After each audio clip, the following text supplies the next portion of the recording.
பழங்கள் நம்ம உடலுக்கு ரொம்ப ரொம்ப நல்லது. ஸோ ஃப்ரூட்ஸ் டெய்லி ரெகுலரா ஏதாவது ஒரு 2 ஃப்ரூட்ஸ் நம்ம வந்து சாப்பிட்டுக்கிட்டே வரும்பொழுது, நெறைய ஹெல்த் பெனிஃபிட்ஸ் நமக்கு கிடைக்குது. இந்த ஃப்ரூட்ஸ் அப்படின்னு சொன்னோனே, ஃபர்ஸ்ட்டு எல்லாருக்குமே குழந்தைகள்லேருந்து பெரியவர்கள் வரைக்கும், ஃபர்ஸ்ட்டு நம்ம நினைவுல வரக்கூடியது ஆப்பிள்.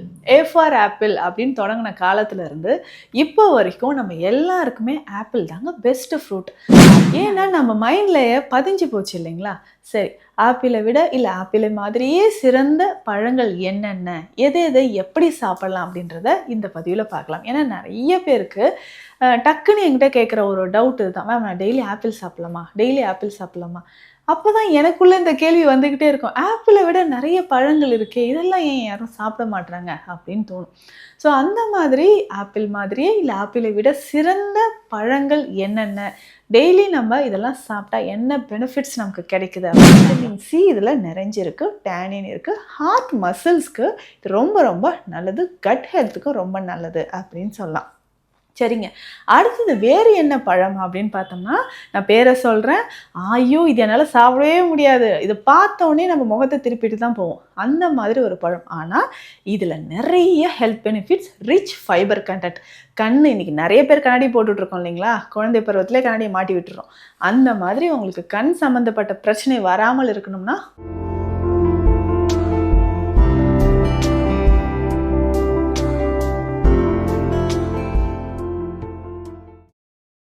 வரம் நேயர்களுக்கு வணக்கம். நான் டாக்டர் நித்யா, சித்தா ஃபிசிஷியன். பழங்கள் நம்ம உடலுக்கு ரொம்ப ரொம்ப நல்லது. ஸோ ஃப்ரூட்ஸ் டெய்லி ரெகுலராக ஏதாவது ஒரு 2 ஃப்ரூட்ஸ் நம்ம வந்து சாப்பிட்டுக்கிட்டே வரும்பொழுது நிறைய ஹெல்த் பெனிஃபிட்ஸ் நமக்கு கிடைக்குது. ஹீமோக்ளோபின் லெவல் இன்க்ரீஸ் ஆகிறதுக்கு, போன் டென்சிட்டி மெயின்டைன் பண்ணுறதுக்கு, பாடியில் மெட்டபாலிசம் நல்லா இருக்கிறதுக்கு, முக்கியமாக நம்ம உடலில் நீர்ச்சத்து பேலன்ஸ்டாக இருக்கிறதுக்கு, டீஹைட்ரேஷன் ஆகாமல் நம்ம உடலை எப்போவுமே ஹைட்ரேட்டடாக வச்சுருக்கிறதுக்கு ஃப்ரூட்ஸ் ரொம்ப ரொம்ப இம்பார்ட்டண்ட். சரிங்க, இந்த ஃப்ரூட்ஸ் அப்படின்னு சொன்னோன்னே ஃபஸ்ட்டு எல்லாருக்குமே குழந்தைகள்லேருந்து பெரியவர்கள் வரைக்கும் ஃபஸ்ட்டு நம்ம நினைவில் வரக்கூடியது ஆப்பிள். ஏ ஃபார் ஆப்பிள் அப்படின்னு தொடங்கின காலத்துலேருந்து இப்போ வரைக்கும் நம்ம எல்லாருக்குமே ஆப்பிள் தாங்க பெஸ்ட்டு ஃப்ரூட் அப்படின்னு ஆயிடுச்சு. சரிங்க, இந்த ஆப்பிளில் நிறைய சத்துக்கள் இருக்குது. ஸோ நம்ம உடலுக்கு தேவையான விட்டமின்ஸ், மினரல்ஸ் எல்லாமே இதில் நிறைஞ்சிருக்கு. உண்மைதான். ஆனால் ஆப்பிளை விட சிறந்த பழங்கள் நம்ம கண்ணு முன்னாடியே தான் இருக்கும். ஆனால் அதை நம்ம வாங்க மாட்டோம். ஏன்னா நம்ம மைண்ட்லயே பதிஞ்சு போச்சு இல்லைங்களா? சரி, ஆப்பிளை விட இல்லை ஆப்பிளை மாதிரியே சிறந்த பழங்கள் என்னென்ன? எது எதை எப்படி சாப்பிடலாம்? அப்படின்றத இந்த பதிவில் பார்க்கலாம். ஏன்னா நிறைய பேருக்கு டக்குன்னு என்கிட்ட கேட்குற ஒரு டவுட் இதுதான். மேம் நான் டெய்லி ஆப்பிள் சாப்பிடலாமா? டெய்லி ஆப்பிள் சாப்பிடலாமா? அப்போதான் எனக்குள்ள இந்த கேள்வி வந்துக்கிட்டே இருக்கும். ஆப்பிளை விட நிறைய பழங்கள் இருக்கே, இதெல்லாம் ஏன் யாரும் சாப்பிட மாட்றாங்க? அப்படின்னு தோணும். ஸோ அந்த மாதிரி ஆப்பிள் மாதிரியே இல்லை ஆப்பிளை விட சிறந்த பழங்கள் என்னென்ன?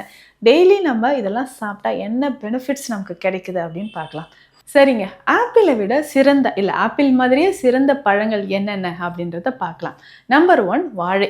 ஸோ வாழை அப்படின்னு எடுக்கும்பொழுது நம்மளுடைய குழந்தை பருவத்திலிருந்து எல்லாருமே விரும்பி சாப்பிடக்கூடியது. ஸோ நம்ம வாழ்க்கையில் வாழையை பிரிக்கவே முடியாதுங்க அப்படின்னு சொல்லலாம்.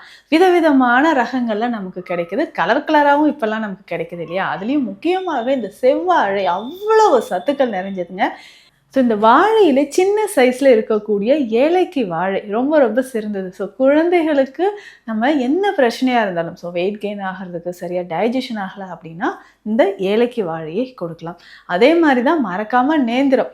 ஸோ உடல் எப்போவுமே மெலிஞ்சே இருக்குது அப்படின்னா கவலையே வேண்டாம். தினந்தோறும் ஒரு நேந்திர வாழையோ நேந்திர வாழையோட பொடியை நம்ம வந்து பயன்படுத்தும் போது, ஸோ பாலில் கலந்து ஹெல்த் மிக்ஸாக பயன்படுத்தும் போது அவ்வளவு சத்துக்கள் நமக்கு கிடைக்குது.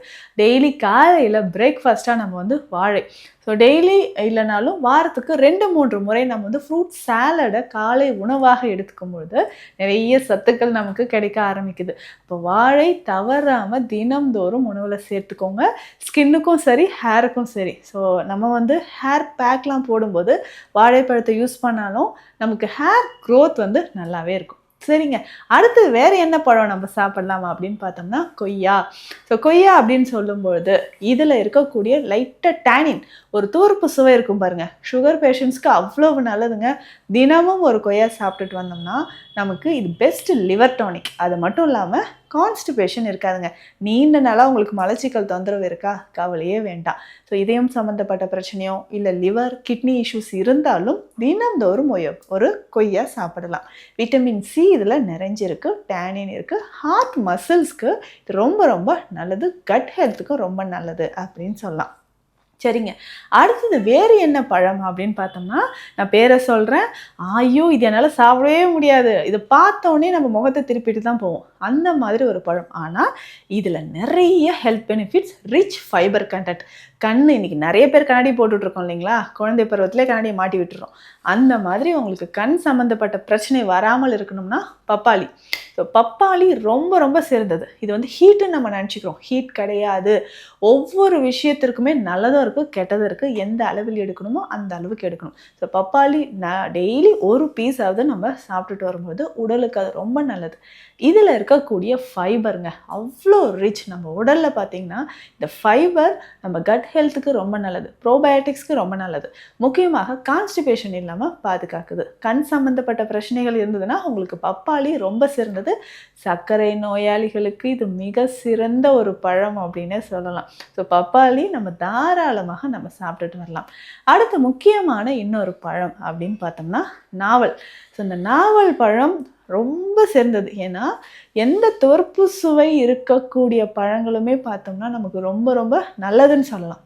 இதயத்திற்குலேருந்து நமக்கு மூளைக்கு போகக்கூடிய ரத்த ஓட்டத்தை சீராக்கிற வரைக்கும், பிளட் ப்ரெஷர் அண்ட் சுகர் இதை குறைக்கிறதுக்கு ரொம்ப சிறந்தது நாவல் பழம் தான். ஸோ இந்த நாவல் பழமோ இல்லை நாவல் பழத்தோட கொட்டையை நம்ம பொடியாக பயன்படுத்தும் போதோ அவ்வளவு நன்மைகள் நமக்கு கிடைக்குது.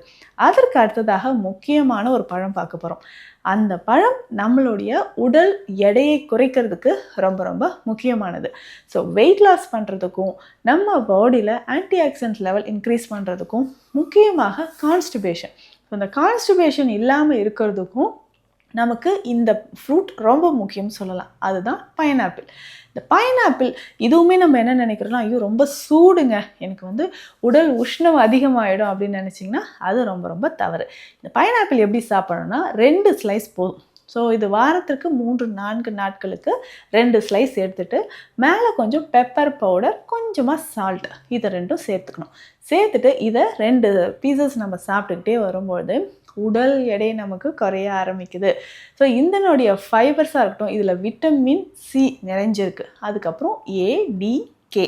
ஸோ இது எல்லாமே இதில் நிறைஞ்சிருக்கிறது நம்ம ஸ்கின்னுக்கும் இது ரொம்ப ரொம்ப நல்லது. ஸோ இதில் இருக்கக்கூடிய ஆன்டி ஆக்சிடென்ட்ஸ் நம்மளுடைய உடலுக்கும் சரி, சிறுநீரகங்களுக்கும் சரி, லிவருக்கும் சரி, ஸோ கொலஸ்ட்ராலை வெளியேற்றுறதுக்கு பைனாப்பிள் ரொம்ப ரொம்ப பெஸ்ட் அப்படின்னு சொல்லலாம். ஸோ ரெகுலராக இதை சாப்பிடும்போது இர்ரெகுலர் பீரியட்ஸ் நமக்கு கரெக்டாக பேலன்ஸ்டாக ஆரம்பிக்கும். தைராய்டு இஷ்யூஸ் இருந்தாலோ, பிசிஓடி ப்ராப்ளம் இருந்தாலோ பைனாப்பிளை நம்ம சாப்பிட்டுட்டு வரலாம். ஸோ ஃப்ரூட்ஸ் அப்படின்னு சொல்லும்போதே நம்ம உடலில் நீர்ச்சத்து நிறைஞ்சிருக்கிறதுக்கு ஃப்ரூட்ஸ் ரொம்ப ரொம்ப யூஸ்ஃபுல்லாக இருக்கும். ஸோ நம்ம தினந்தோறும் ஏதாவது 1 அல்லது 2 பழங்களாவது நம்ம சேர்த்து சாப்பிட்றத வழக்கமாக வச்சுக்கிட்டோம்னா உடலில் இருக்கக்கூடிய பல பிரச்சனைகள் நமக்கு குணமாக ஆரம்பிக்கும். ஸோ இந்த பதிவு உங்களுக்கு ரொம்ப ரொம்ப பயனுள்ளதாக இருக்கும்னு நினைக்கிறேன். மருத்துவம் தொடர்பான சந்தேகங்களுக்கு ஸ்க்ரீனில் இருக்கிற நம்பருக்கு கான்டாக்ட் பண்ணுங்கள். நன்றி.